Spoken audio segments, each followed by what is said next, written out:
अस्सलाम वालेकुम मेरे दोस्तों, आज हम बनाने जा रहे हैं करेला ग्रेवी।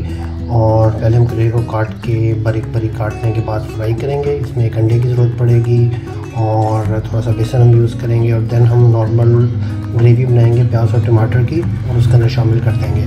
बहुत टेस्टी बनती है, आप ज़रूर ट्राई कीजिए। हम शुरू करते हैं आज की रेसिपी को। जनाब हम मसाला लगाने लगे हैं अपने करेलों को ताकि हम इसको फ्राई कर सकें। हम इनको डीप फ्राई ही करेंगे ताकि ये आसानी के साथ बन सकें। हम इसके अंदर एक अंडा ऐड करेंगे और ये बेसन है, 1 चम्मच हमने इसके अंदर सूरत मिर्च ऐड कर ली, थोड़ी सी हल्दी, आधा चम्मच गरम मसाला,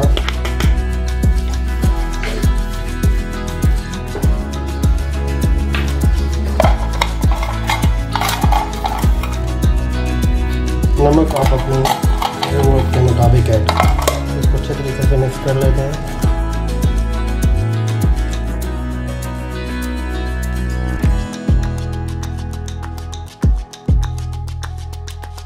तो जनाब हमारे करेले जो है वो फ्राई हो गए और ये हमने फ्राई कर लेंगे। वही ऑयल रीयूज़ कर लेंगे और इसके अंदर हम अपनी प्याज को फ्राई करेंगे।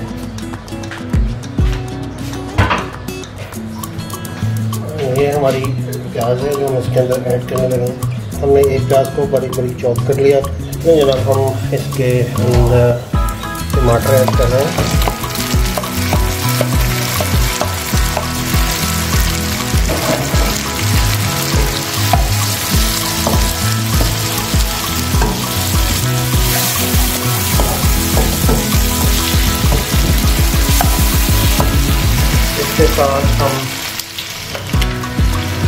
इसके साथ हम एक सूरत मिर्च, 1 टेबल स्पून, आधा चम्मच हल्दी पाउडर, आधा चम्मच गरम मसाला, ये तकरीबन 2 टेबल स्पून वाटर, ये एक खाने का चम्मच नमक आप अपनी ज़रूरत के मुताबिक ऐड कर सकते हैं। तो जनाब हमने जो मसाला है उसको थोड़ा सा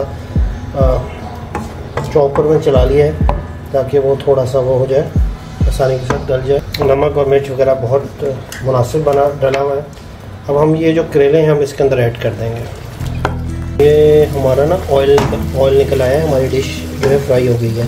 अब इसके अंदर हम थोड़ा सा पानी ऐड कर लेते हैं क्योंकि ये ज़रूरत से ज़्यादा खुश्क हो जाएगा, तो हम नहीं चाह रहे कि ये खुश्क हो, तो हमने थोड़ा सा पानी इसके अंदर ऐड कर लिया है और इसको मिक्स कर लेंगे। तो हमारी डिश जो है वो रेडी है। तो हल्का सा पानी को गर्म करेंगे, उसके बाद हम इसको मूव कर लेंगे उसके अंदर। नहीं जनाब हमारा पाकिस्तानी स्टाइल करेला रेसिपी रेडी है।